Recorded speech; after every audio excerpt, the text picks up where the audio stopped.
साल 1983 समुद्र के बीचों बीच नाव से कुछ डाइवर्स ने अरेबियन सी में छलांग लगाई। वो समुद्र की गहराइयों में कुछ ढूंढने जा रहे थे। गहरे समुद्र में सतह से कई मील नीचे उन डाइवर्स को कुछ ऐसा मिला जो पूरी दुनिया के लिए चौंकाने वाला था। एक विशाल नगरी।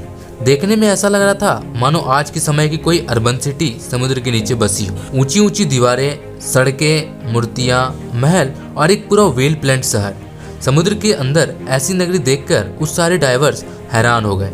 पत्थरों के सैंपल लेकर उनकी जांच करने पर पता चला कि ये पत्थर महाभारत के समय के हैं और ये नगरी है जिसके बारे में महाभारत में भी बताया गया है। ये कहानी है श्री कृष्ण की नगरी द्वारिका की।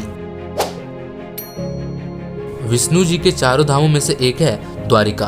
गुजरात के जामनगर डिस्ट्रिक्ट में अरब सी के किनारे बसा एक छोटा सा शहर जहाँ हजारों भक्त दूर दूर से भगवान के दर्शन के लिए आते हैं। भगवत पुराण के 10वें अध्याय के अनुसार कंस का वध करने के बाद श्री कृष्ण पूरे यादव वंश के साथ मथुरा में रहने लगे। कंस की मौत से क्रोधित होकर उसके ससुर जरासंध ने मथुरा पर हमला बोल दिया। एक के बाद एक जरासंध ने मथुरा पर 17 बार हमला किया। इन लगातार हमलों से परेशान होकर श्री कृष्ण ने मथुरा छोड़कर कहीं और जाने का निश्चय किया। उन्होंने समुद्र के ऊपर एक विशाल नगरी के निर्माण का आदेश दिया, लेकिन समुद्र देव की आज्ञा के बिना यह मुमकिन नहीं था। तब श्री कृष्ण ने समुद्र देव की आराधना की। समुद्र देव प्रसन्न होकर समुद्र के बीच श्री कृष्ण को 12 योजन धरती प्रदान की। इसी धरती पर भगवान विश्वकर्मा ने द्वारिका का निर्माण किया था। द्वारिका एक वेल प्लान्ड सिटी थी जो आज के जमाने की अर्बन प्लानिंग को भी मात दे सकती है। सड़कें, सोने के महल, बड़े बड़े दरवाजे, बगीचे, तालाब और सब कुछ एक बेहतरीन स्ट्रक्चर के साथ बनाया गया था। नगर के बीचों बीच था श्री कृष्ण का महल जो यहाँ की सबसे खूबसूरत इमारत थी। जब यह नगरी बनकर तैयार हो गई तब श्री कृष्ण अपनी योग माया से अपने परिवार के साथ पूरे यादव वंश को मथुरा से द्वारिका ले आए और इसके बाद उन्होंने मथुरा जाकर जरासंध और कल्यवन से युद्ध किया। विजय होने के बाद श्री कृष्ण द्वारिका नगरी को लौट आए और अपने परिवार के साथ खुशी से रहने लगे। लेकिन जिस प्रकार इस धरती पर जन्म लेने वाला हर इंसान और जीव सुख और दुख के बीच बंधा होता है, वैसे ही श्री कृष्ण भी इस चक्र का एक हिस्सा थे।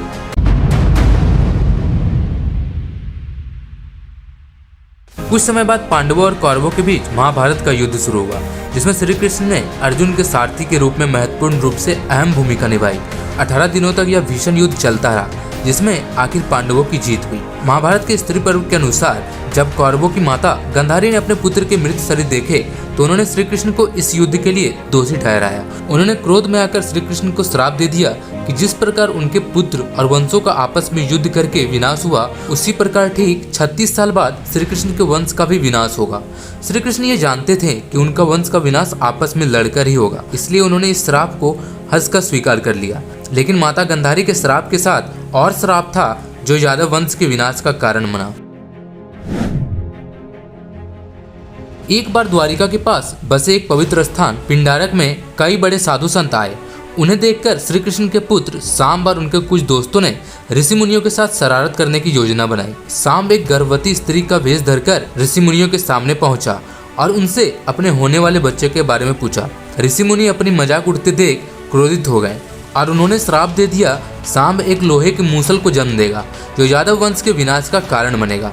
जब उन लड़कों ने देखा तो सांब के कपड़ों के अंदर सच में एक लोहे का मूसल मिला। श्री कृष्ण के नाना जी राजा उग्रसेन को जब इस बात का पता चला तो उन्होंने उस मूसल के टुकड़े टुकड़े कर दिए और उसे समुद्र में फेंक दिए। ये टुकड़े एक मछली ने निगल लिए। यह मछली मछुआरों के जाल में जा फंसी और जब उस मछली को काटा गया तो उसके पेट से वही लोहे के टुकड़े निकले। एक शिकारी ने उन टुकड़ों को निकालकर जहरीले तीर बनाने में इस्तेमाल कर लिया, लेकिन टुकड़े होकर खत्म हो जाने के बाद भी ये लोहे का मूसल यादव के वंश का कारण कैसे बन पाया। 36 साल बीत चुके थे और माता गांधारी का श्राप पूरा होने का समय आ गया था। यादव वंश नशे और मदिरा के लत से चूर हो चुके थे।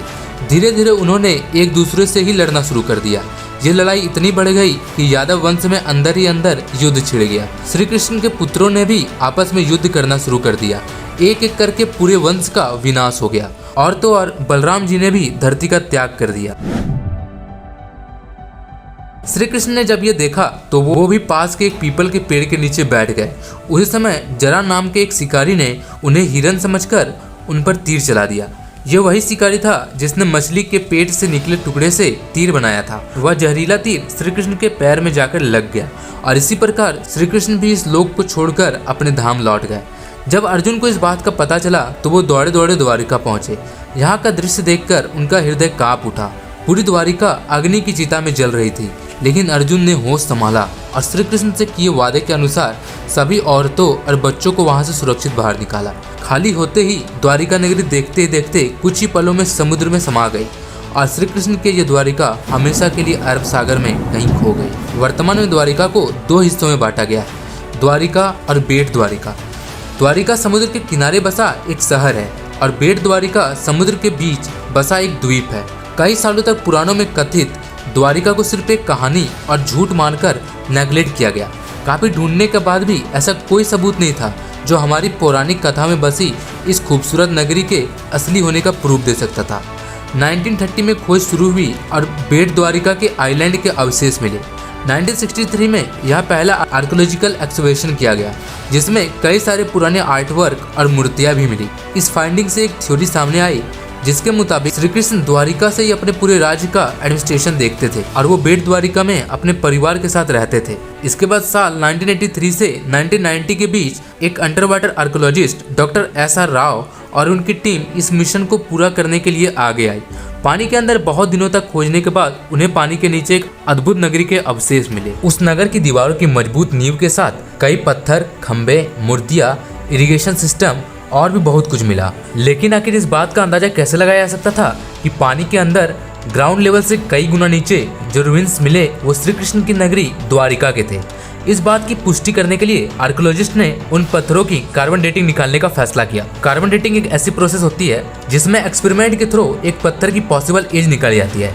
डॉक्टर नरहरि अचर ने महाभारत में मेंशन ग्रहों की स्थिति और एस्टेरॉइड्स की जानकारी से ये कैलकुलेट किया कि महाभारत का युद्ध 3126 BCE में हुआ था।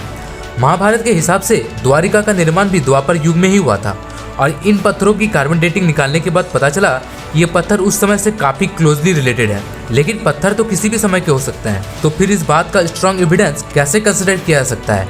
और इसलिए आर्कियोलॉजिस्ट ने समुद्र के अंदर मिली इस नगरी का एरिया मापना शुरू किया और सरप्राइजिंगली इस एरिया का मेजरमेंट था 12 योजन, जो कि भागवत पुराण के हिसाब से उस धरती का माप था जो श्री कृष्ण की द्वारिका के निर्माण के लिए समुद्रदेव ने प्रदान की थी।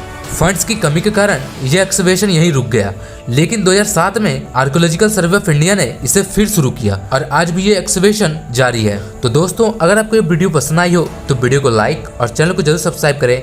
मिलते हैं अगले वीडियो में, तब तक के लिए धन्यवाद।